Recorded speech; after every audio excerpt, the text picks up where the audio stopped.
Welcome. This is the Torch God, here to teach you about light sources. Many things go into what makes a light source more than what one would expect. And it is important, as a citizen of Vardoran, that you recognize the best case practices and the worst case, so that you can enjoy your time here.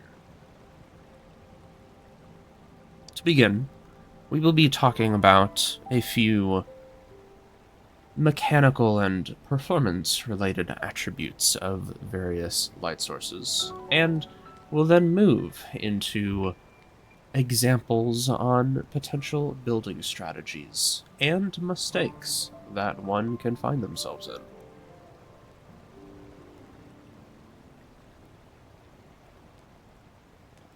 To begin, we will look at a variety of light sources.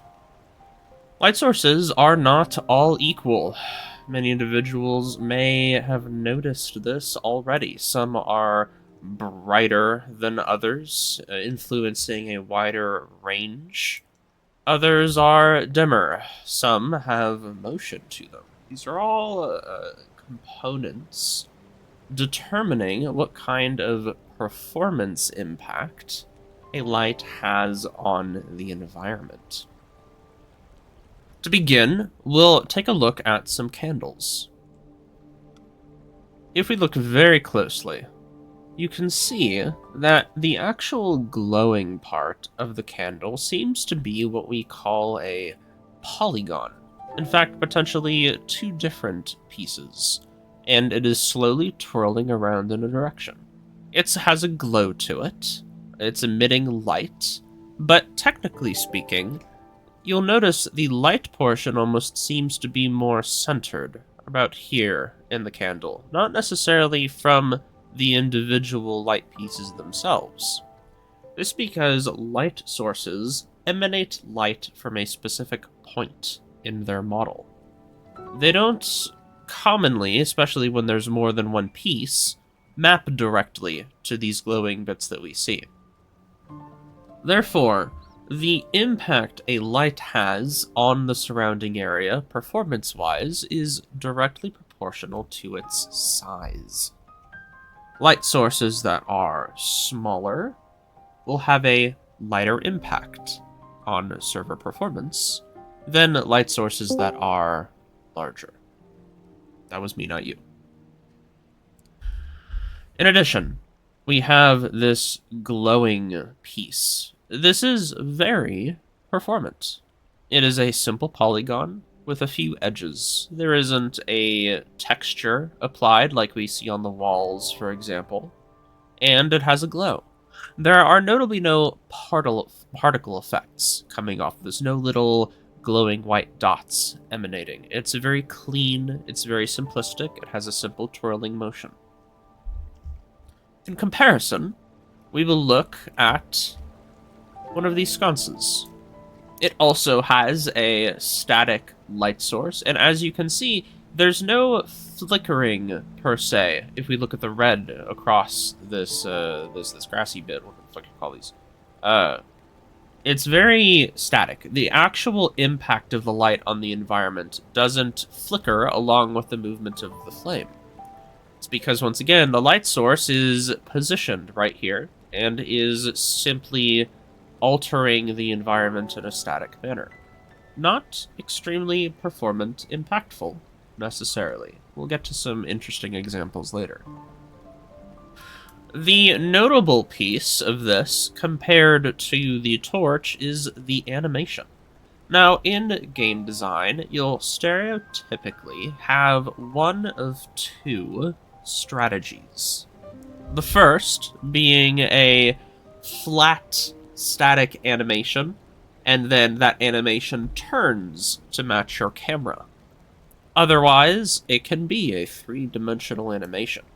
In this case, we'll notice that it's very rectangular from this perspective, but if I shift it, it still maintains that a little bit.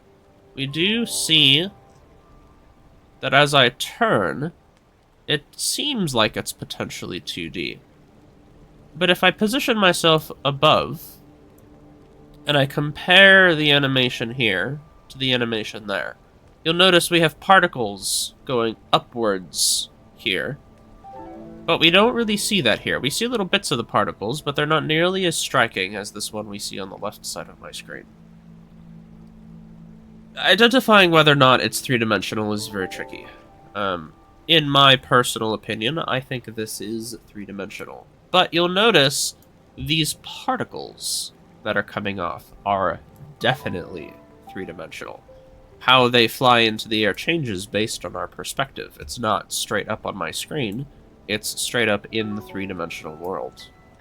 This is a significant performance consideration, as spawning and manipulating the lifetime of various projectiles like this depends on performance and how they are implemented.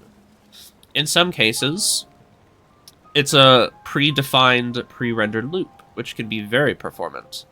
In other cases, not so much. Sometimes they are dynamically created. Determining which is very hard to do. And I'm not going to walk through that process now. But it is notable to understand why open flame light sources that are animated such as this do have a higher performance impact than things like candles. Here we can also see another implementation of that rotating candle piece. If we look around the various lights that you are able to place, this is the pattern. We have candles. We have another open flame here. In this specific case, you'll notice that the interior of this light... I wonder if there's another one that isn't got the...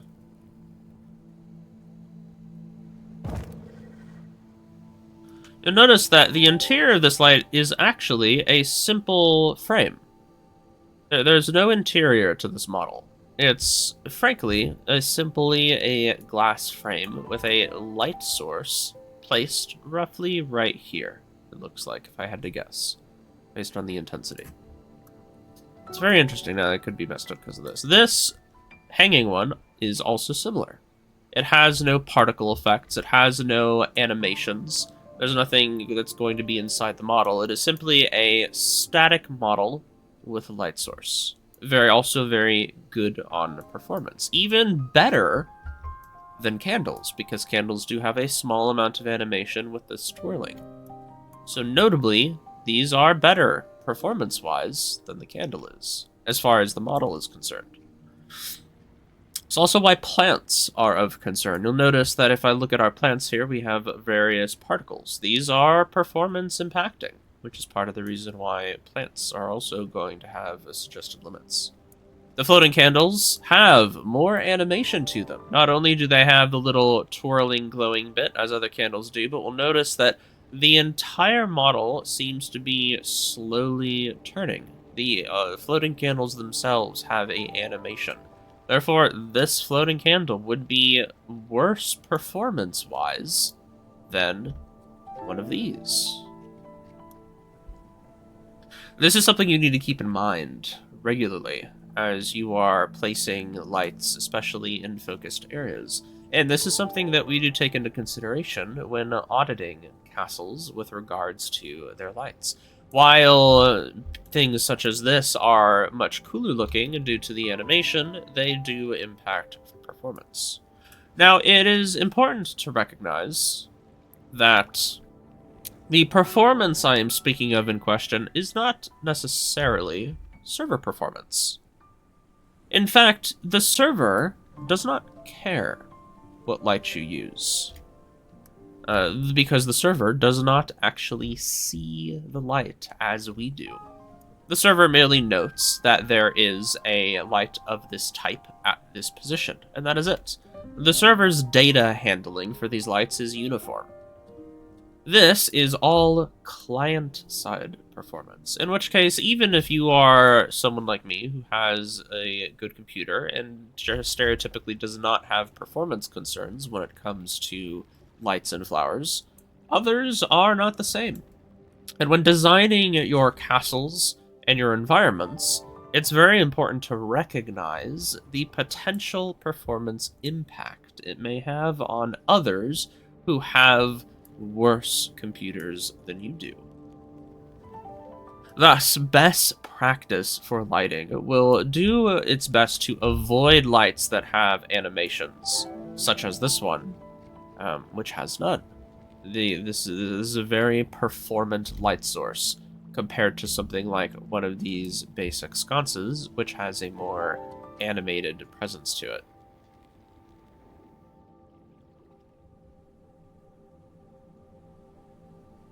And once you start looking for these small things, such as animations on light sources, and you start to realize what different pieces do have animations and which pieces don't, you'll start being able to assign and get a sense of, oh, this will impact people's performance more than something else will. Moving on from the topic of the mechanics, I would like to talk about some general patterns and strategies you can use to not only identify when there is too much light, but to also give your builds more texture. For example, having lights on both sides of a hallway serves well for an entryway, perhaps, but on a regular basis can seem verbose.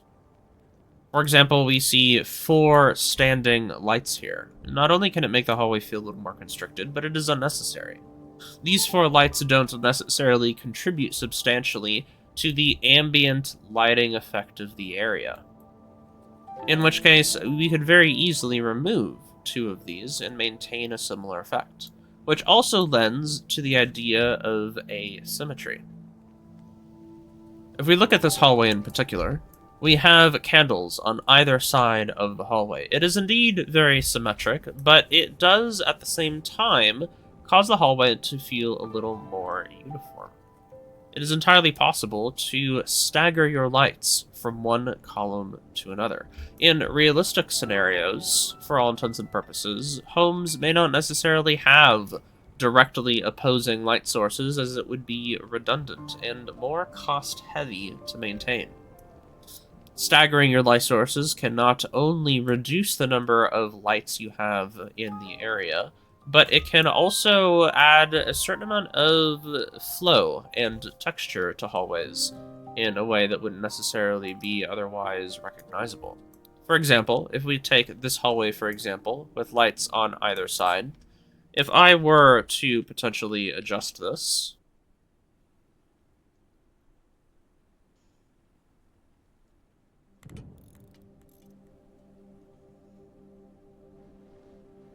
I'm gonna move them over there for now.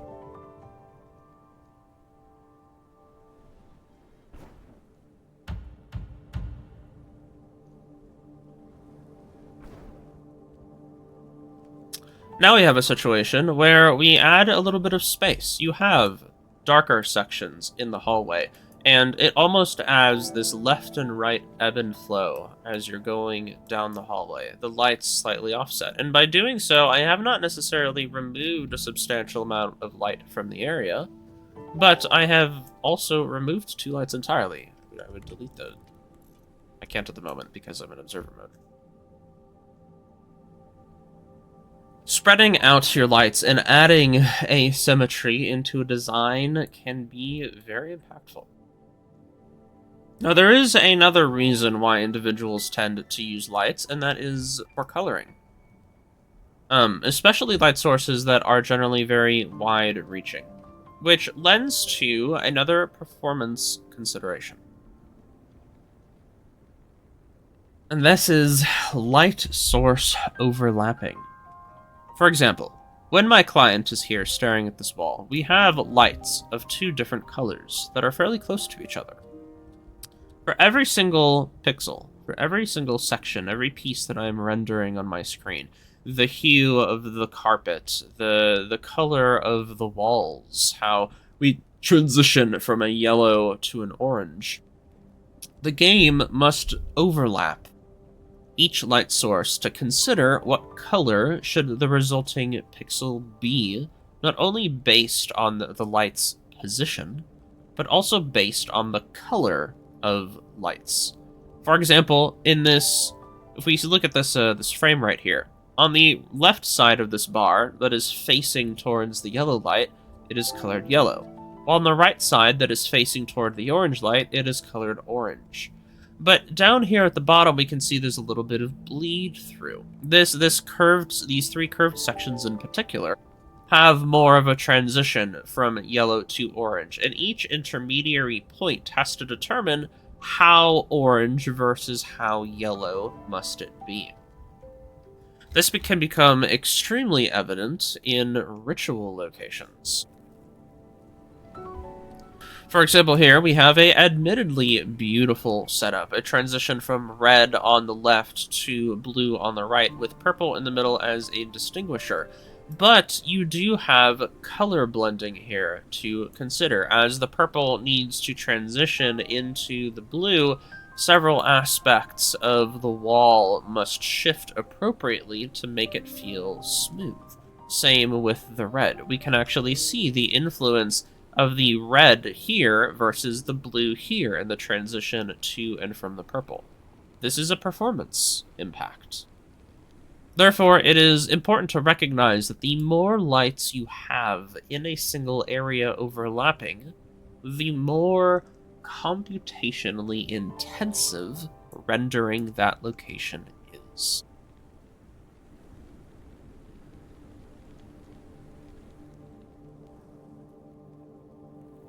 Now, with the proposed limits that we want people to aim for, some may be concerned about not having enough lights for an area. The benefit is that, stereotypically, most castles are not massive, solid chunks of rock. Individuals will tend to have gardens, or open light sources. Windows will tend to be quite prevalent, which can give a ambient amount of light in rooms, reducing the amount of interior lighting you may feel you need.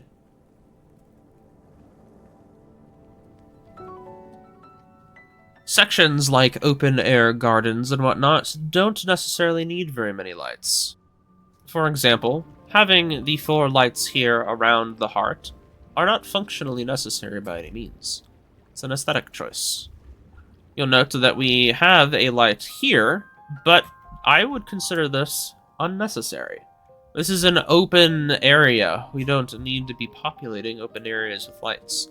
Now, for individuals who are more mathematically inclined, you might consider ratios in tile to light comparisons. If you have large sections that rely on natural lighting, that frees up space to use lights in other places. For example, the majority of this open area is roughly 40 tiles, and out here we have approximately 9 lights. It's a very good ratio. But then if we move into one of the interior rooms, such as this one, we have a space of 6 tiles with 7 lights. This is a much worse ratio. The lights in this section are much more condensed. But the worse ratios in one location are offset by the better ratios in others. Therefore, if you find yourself feeling like you don't have enough lights, you are recommended to not only consider how much light do you actually need for the aesthetic you are attempting to accomplish. For example, this room is meant to be a pseudo-medical ward, but it has many more lights than I would deem as necessary.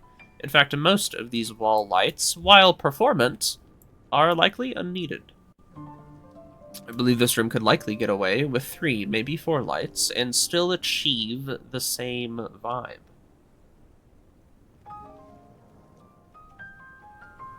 Another consideration are ritual spaces.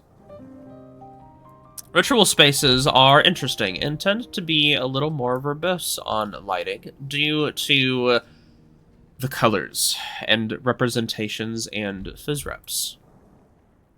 A fantastic example of this would be this altar space.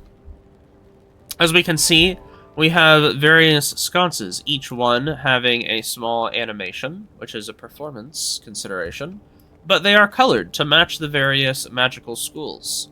In addition, considering that this is a holy altar, there is a emphasis on the color white as a bordering, and yellow for, I believe, storm magic in this case. This is a very beautiful ritual, and you can see that the lights are doing less in lighting the space and more as acting as paint for the area. We're not necessarily employing these lights for the light they produce, but we are employing them for the colors they add to the ritual space as representative of what is attempting to be accomplished.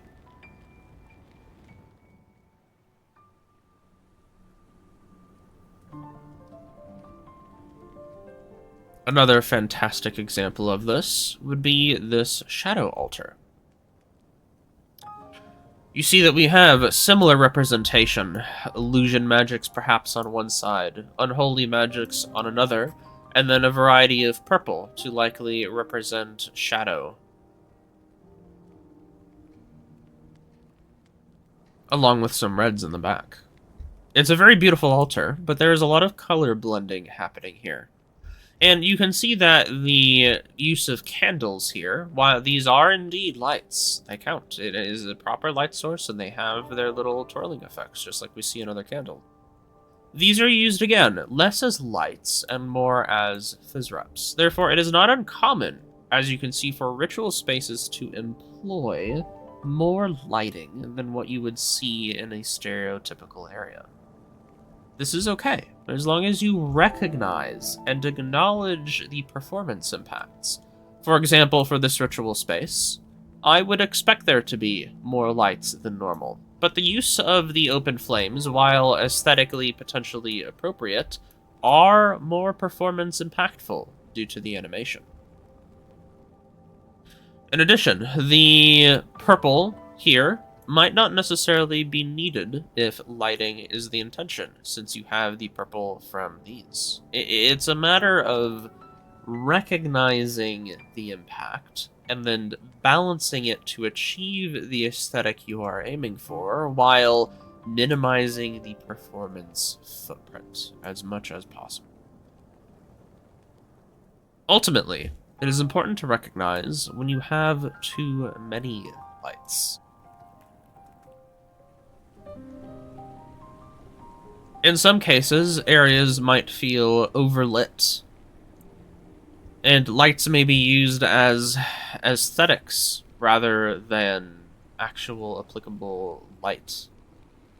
You may have situations where individuals use light when it doesn't necessarily make sense for their character. For example, several of the rooms that we have perused here are homes to blind people, who may not necessarily be able to see the light in question. This is notable. Would an individual rely on these light sources for a ritual purpose, or would they rely on the light sources for actual vision? Ultimately, when it comes down to how many lights can I place in an area, it is a dynamic question that you must consider yourself. Think of those who have lower various computer setups, individuals who can't render all of the flames that you perhaps could, and opt to use lights that are less performance impacted, in exchange for lights that are more static. And involve ambient lighting as much as you can, natural lighting in windows, more so in open areas than you might use actual placed lights. Of all the things you can place in the world, lights are the most impactful performance-wise.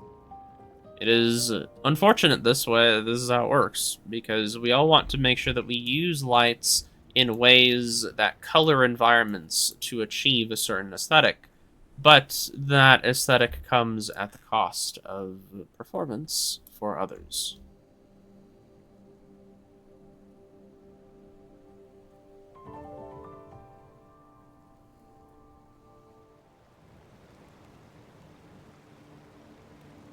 Responsible lighting and effective lighting lends to greater texture, better performance, and ultimately a more enjoyable role-playing experience for all involved. Consider your lights and how they are used. Consider others as you place them, and strive for lighting perfection, not lighting oversaturation.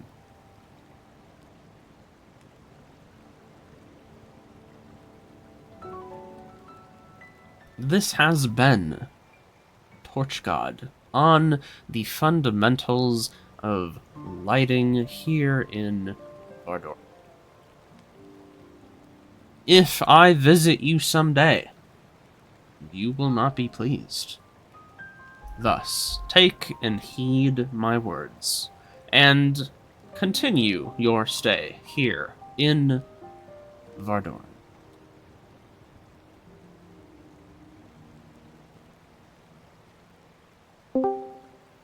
That was me, not you.